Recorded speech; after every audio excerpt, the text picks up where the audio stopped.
Hey, welcome folks. So what I'm doing today is I am sculpting a tiny miniature in 1/100th scale for a friend of mine who's also a streamer online on Twitch. It's a pretty straightforward operation. It's just making an armature wire out of brass,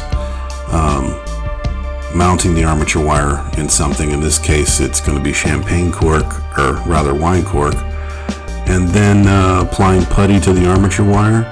But first, what I have to do, at least what I like to do, is I like to get a piece of plastic card. Sometimes I'll use a piece of thin wood or something else, but plastic card's usually the easiest. And I will drill some holes in it to put underneath the armature wire. So before I press the wire into the cork, I like to have something smooth to use as a platform to put the armature wire over. And the reason I do that is because it keeps the bottom of the feet smooth rather than have them attached directly to the cork, which sometimes rips chunks of cork out with the figure. So to do that, I'll take a piece of plastic card, as big as I think I need it for the feet, and I'll drill some holes. And usually I use a drill, but in this case I didn't have a drill handy, and in a pickle, I'll just grab a razor blade. It's just as good. So I just kind of whittle some holes through it, about the distance I want the feet to be apart. This case, about shoulder width for this particular figure, which, like I said, is in 1/100th scale, but it's going to be around 18 millimeters when I'm done. 1/100th scale tends to be somewhere in the vein of about between 15 and 19. If it's a little kid versus a very tall person, it's going to vary, right? So here I'm just cutting the brass, and I don't need a lot for this size figure, maybe a few inches, but I like to cut it a little bit longer because I want to have enough wire to where I bend it in half to make a loop, sort of like a little. I'll find the center, just twist it, bend it, and then I'll kind of bend almost not quite close together, but about the distance I want the feet to be, and then I'll try to twist a little loop in the tip of it where it bends to make the area where the head's going to be. Once I've got that, I can press it into the cork, and there you go, got my little armature. So that's the figure I'm going to start with. I'll try to twist another piece of wire for the arms. Sometimes I'll solder them, sometimes I'll glue them, sometimes I don't even do that. I'll just put a piece of putty in there and then wedge the brass bits into it to make the arms. But in this case, I wanted to twist it around and make my armature go wire that way. From about this point on, it's pretty much just getting into the cork. What you want to do is put the cork in between, or rather put the plastic card in between the cork and the top. So here I'm just kind of, fiddling it. Not really doing a great job, but you push the plastic card over, give enough space so that there's enough wire to push in, and then I'll kind of judge the height of how big I want this thing to be based on that. That's pretty much it. After that, it's just a matter of putting a little bit of glue on the bottom of the base. I do that just for me. It keeps the base from sliding around or popping up like you see there, and it's just easier for me when I'm working on it. Once it's kind of glued down, I've got a nice stable surface to work with. I just put my glue away and then go on to the next step, which is just getting my putty, making sure that the blue and yellow are mixed together, the catalyst and the main putty, and squishing on like a very simple kind of torso. It's basically just a blob at this point, but I usually let that harden a little bit. If it's not too much of a pain, I might start sculpting the legs, or at least putting some putty around the legs in a very, very thin layer, or even scratching or scoring the brass so that the putty has a little bit of tooth to grab onto. Just keeps it from sliding around. But I always put a very thin layer of putty on first, before I start adding any kind of details. So you have a very kind of primitive looking blob, and here you can see I've already added some more putty to the legs and the arms to prepare it. And at that point I'll usually just let it dry off. I've got these little pancake feet that I'll slap on at the base, and I'll leave them pretty much flat like that, like little paddles, just because it keeps it nice and stable, and I can kind of determine how I want the feet pointing or posed later, cut them down to size, and then sculpt them however I want. And that's pretty much it. That's the prep. That's that in the entire prep for making an armature and adding the first layer of green stuff. So at this point I'm going to go ahead and speed up the camera so you don't have to sit there for 2.5 or 3 hours while I'm doing each stage of the figure. But basically in between stages, in other words, in between putting the feet down, letting the torso dry for say 24 hours, I'll come back to it the next day, work on it a little bit more, do a few more layers.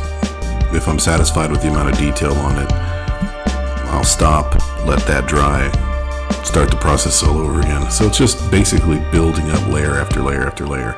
And in between you might have to cut some pieces off you don't like.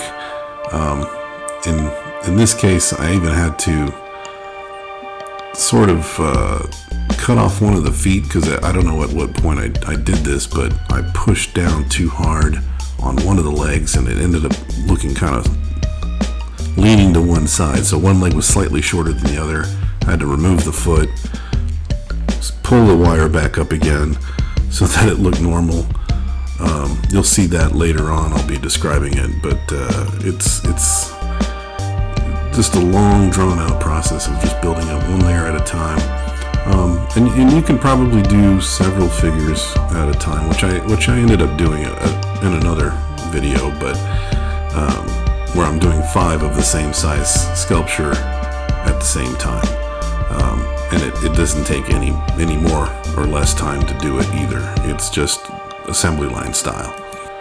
Speaking of sculpting multiple figures at one time, you probably noticed if you were watching closely, there's actually a second figure I'm working on at the same time as this one, which is supposed to be a small dog that accompanies the pilot figure. So here you can see I've made a little bit more progress. I've already started adding some of the facial features, maybe just the top of the face. This one's going to have a mustache, so I hadn't really determined where I was going to put the jawline or the top of the armored plate in the front.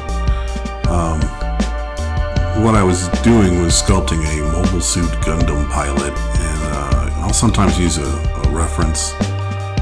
It doesn't have to be exact, but just to kind of get an idea of the feel of what the figure should look like. If I'm working directly from a reference and it has to look identical, then yeah, I'll probably keep that reference on me. I might make notes on it, draw on it, where certain things need to be bent, sculpted, or cut to get the look I'm going for. In this case, it was kind of more like an inspiration. It wasn't really a direct reference. Just kind of to give me a rough idea. The figure was going to be very, very different, but still had to look like it fit the role of the type of character that I was sculpting. So while it wasn't a direct copy, it was. I used it as kind of a reference for how the pilot suits look in that show or game. But yeah, you can see I've already gotten to the arms. Here's where I start bending in where I want the elbows, and kind of go from there. So here you can see I've started working on the face. I'm starting to add that lower part of the jaw, and working out how I'm going to put the mustache on, some lower lips, and sort of the overall shape of the face. I think at this point is what I'm trying to determine, and where it's going to stop in relation to the collar.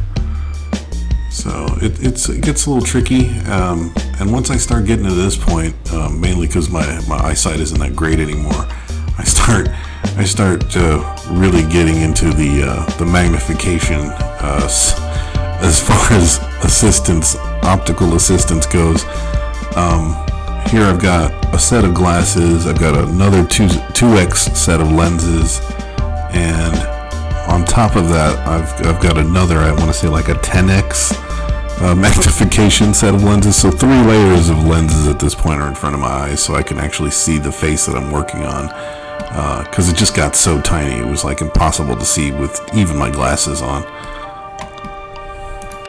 So here you can see I started putting the little helmet that he's going to be holding in his hand, and adding the putty to where the arms are. I mean, we're getting pretty close to finished at this point. There's still a little bit of detail and smoothing and getting rid of those rough spots, but the final form is almost there.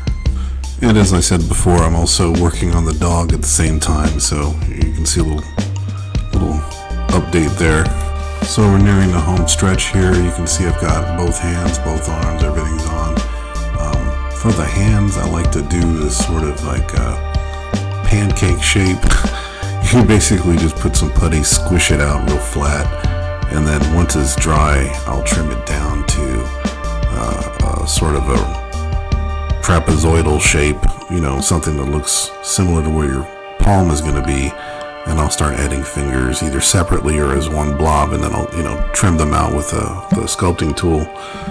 This is where you can kind of figure out if you're going to have individual fingers, like your hand spread out, or a particular gesture, or if you're just going to make a fist out of it.